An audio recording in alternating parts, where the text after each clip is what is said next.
Vamos falar do excessivo consumo de psicofármacos e também do perigo que é a automedicação. E por isso mesmo hoje recebemos na Praça da Aldeia o Dr. Pedro Carvalho, que é psiquiatra.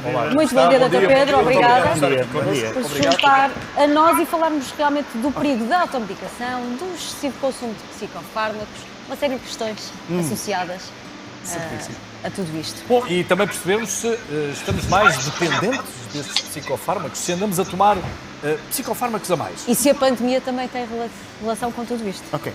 Então, vamos lá por partes. Vamos por partes. Bem, nós estamos, em Portugal estamos, penso que o quinto país da OCDE. Esses dados, exatamente.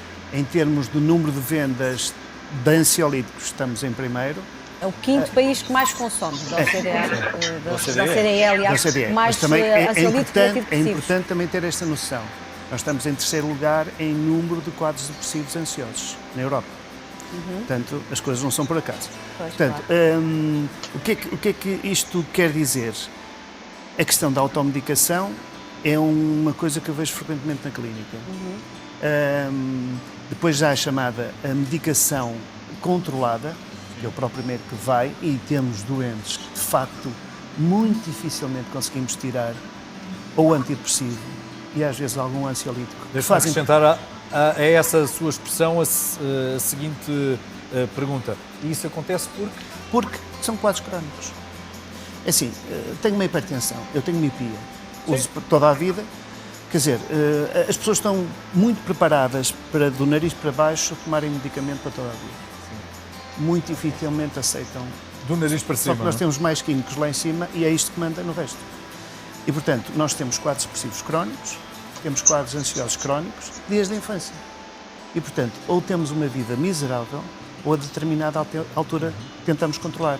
E a própria pessoa, instintivamente, percebe que com aquilo controla.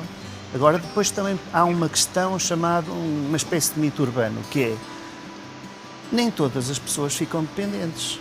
Há quem fume e há quem fume só de vez em quando. Portanto, algumas pessoas nunca vão gerar fenómenos de dependência. Sim. Podem ter momentos em que tenham maior necessidade. Nós fomos até à rua perguntar a quem vimos, inopinadamente, o que sabem sobre psicofármacos e obtivemos estas respostas. Já alguma vez ao longo da sua vida tomou um psicofármaco? Não, ainda não, felizmente. Felizmente não. Durmo bem, não tenho problemas nenhuns em dormir. Sim. Que tipo de comprimido é que já tomou ou para que problema? Ansiedade. Já. Então, para que situação? Por causa dos nervos. Tantos. A sério? Olha, escolheu mesmo a pessoa errada, porque aos anos que eu tomo. Ou a pessoa certa. Que tipo de medicação é que faz ou que já fez? Ansiolíticos, antidepressivos, tudo. Sim, já. Tive uma grande depressão já aqui há uns anos. Acha que se tivesse que tomar, recorreria sempre a um psiquiatra para o fazer ou automedicaria? Não, iria a um médico especialista. Alguma vez sentiu vergonha de assumir que tomava essa medicação? Não. Porquê? Mas não sente que ainda há muito preconceito em relação às doenças do foro psíquico? Já não tanto. Sim, sentia muita vergonha. Absolutamente, nenhuma, não. Faz parte da vida, não é? Se acontece a qualquer altura da vida, pode acontecer. Não, nunca teria vergonha de nada, porque se eu preciso não tenho que esconder nada de ninguém. Eu acho que ainda existe muito preconceito, as pessoas têm muito receio em falar sobre uma depressão, o estado em que estão, sim, acho que sim, que ainda existe. Doutor, não podemos tomar estas afirmações como regra geral, até porque as respostas foram equilibradas, algumas pessoas disseram que sim, outras que não tinham e vergonha da toma. Faixas etárias. E as novas gerações também tinham duas respostas diversas, não é? É isso. Mas é ainda algo que persegue quem toma este tipo de medicamentos, não é? Algum receio? Algum receio. O paradigma da doença mental é muito complicado. Nós temos uma história e isto não passa não passa. E, portanto, e é engraçado, porque até este último foi feito um estudo, foi publicado agora em 2021, um estudo em França, nacional, em que eles fizeram de faixas entre os 12 e os 75 anos, dividiram em 5 faixas e tentaram ver nos 5 anos antes o consumo de ansiolíticos e no ano da pandemia, no primeiro ano. E verificaram que o grupo que mais subiu foi nos 12 aos 18 e dos 19 aos 25. E o de 12 aos 18, sim. E que não tinham perspectiva de futuro? Olha, eu acho que é assim. Se nós vimos isto, porque todas as faixas foram... Eu trabalho muito em lares e vi o terror que aquilo foi. Mas, de facto, as pessoas com idade vão ficando mais acomodadas. As pessoas em determinada fase da vida é tudo para ontem. E tirarem um ano de vida é muito difícil engolir. E, portanto, a determinada altura foram presas, ficaram com esta sensação de não podem sair porque podem contaminar os avós, os pais, assim. E isto gerou peso muito grande, não é? Peso brutal e começou a criar. Eu nos últimos anos tenho apanhado imensos jovens, imensos, que de antes era muito mais raro. Eles agora vêm... É toda uma fase da sua vida, adolescência, crucial, não é? Em que têm que sair, têm que descobrir, têm que viver, não é? E foram privados disso tudo. Exato, e agora mesmo a questão do teletrabalho e tudo, eles depois, mesmo a sair, voltam a ter que ficar em casa, andam aí numa cena, não podem sair, e quando saem é o segredo, quase, houve uma fase assim, e portanto é uma culpabilidade que eu acho que isto provavelmente teve um peso. São pessoas que julgam que são fracas e a imagem que transmitem aos outros é que são pessoas em quem não se pode confiar porque são doentes mentais? É provável. É provável. Eu acho que é uma coisa multifactorial. Nós temos um historial na psiquiatria que vem de uma questão asilar, uma questão pesada. Agora, a faixa de população com patologia psiquiátrica é brutal. Brutal. Nós, volto a dizer, os quadros depressivos ansiosos, nós estamos no top 3 da Europa. 4 em cada 100 pessoas vão ter uma depressão, 5 em cada 100 vão ter um quadro ansioso. Pronto. Bom, mas isso contradiz um bocadinho a ideia de que tínhamos de que países com maior exposição solar davam indicação de ter menos problemas de doenças mentais do que os outros que passavam tanto tempo sem essa exposição. Sim, mas depois tem que lhe pôr todo o resto. Quer dizer, nós estamos num país... Repare, vamos então pela faixa mais jovem, que a determinada altura formam-se e tudo... têm uns ordenados complicadíssimos, ficam até longa faixa da sua vida metida em casa dos pais, com uma privação de uma liberdade que queriam e não vê um futuro muito risonho. Promissor, não é? Isto eu não sei se também não tem as suas implicações. O Dr. Google veio trazer mais esclarecimento ou veio perturbar as doenças mentais? Olha, eu acho que aumentou um bocadinho aqueles traços obsessivos hipocondríacos, porque agora, normalmente, quando me vem à consulta, eu já tenho uma data de pessoas com uma data de diagnósticos tirados do Yahoo, Google e que seja, e às vezes ando eu a ter que andar a discutir já com uma certeza que já tenho aquilo. E às vezes a pedir... porque isto depois, alguns sites brasileiros, vão falar em coisas que não lembram o Menino Jesus e muito complicados depois para cortar. Não sabemos se foi isso que sucedeu com a Dora Paulo, que está também com a possibilidade de falar connosco por via Zoom, e também Luís Oliveira, que é psicólogo e mestre em neuropsicologia e vice-presidente da ADEB. Muito obrigado a ambos por estarem aqui connosco. Olá, Dora. Obrigada a nós. Dora, para aceitar que tinha um problema, foi o problema? Foi o problema, eu não aceitei logo que tinha o problema de bipolaridade. Sim, mas... Foi muito, muito difícil, porque eu estava no auge da minha carreira, tinha muitos projetos, tinha um filho de 6 anos e, para mim, eu não podia ser bipolar. Oh, Dora, porquê é que chegou a esse diagnóstico? Foi a um médico? Alguém a recomendou a ir a um médico? Não, eu comecei a ter alguns comportamentos que a minha família começou a achar que não eram normais.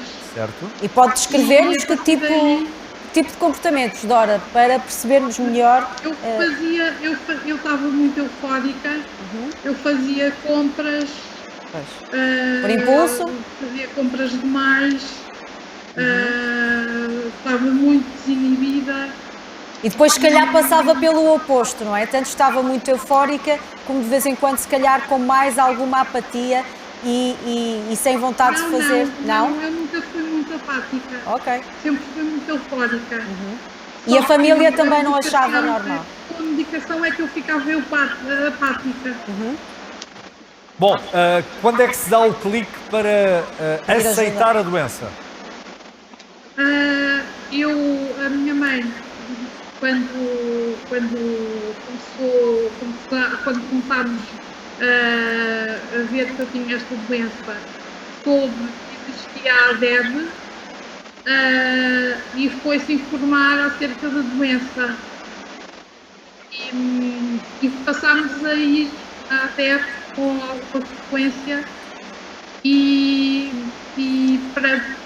achámos que era uma boa oportunidade de me psicoeducar em relação à doença.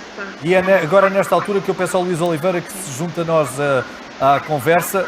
A ADEB, temos que traduzir este acrónimo, é a Associação de Apoio aos Doentes Depressivos e Bipolares.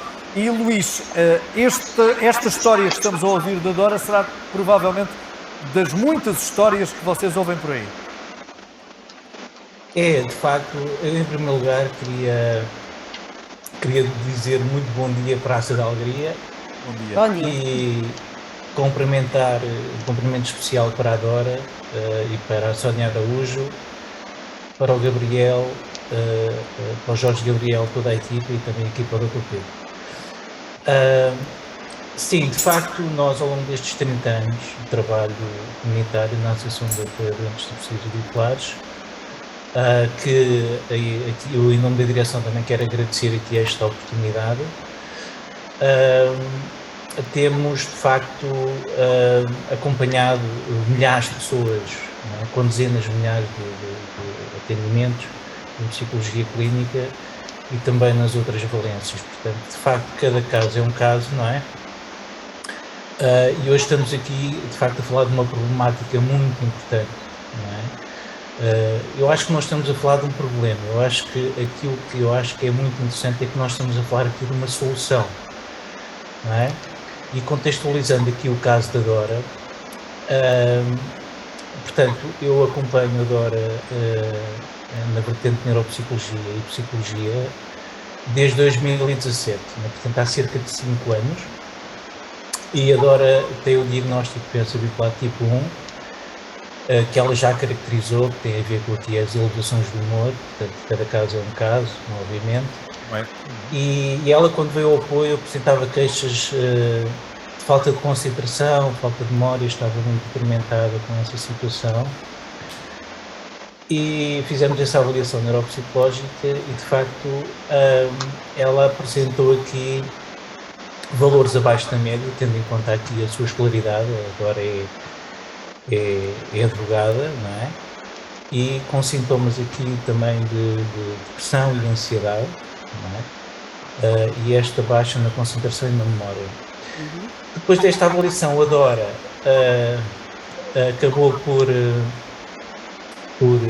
ter um período em que não esteve a ser acompanhada, não é? E teve mais um internamento, não é?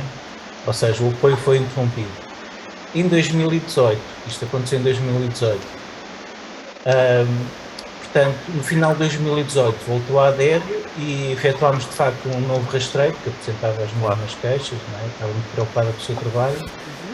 E depois, a partir daí, iniciámos uma relação terapêutica sólida, não é?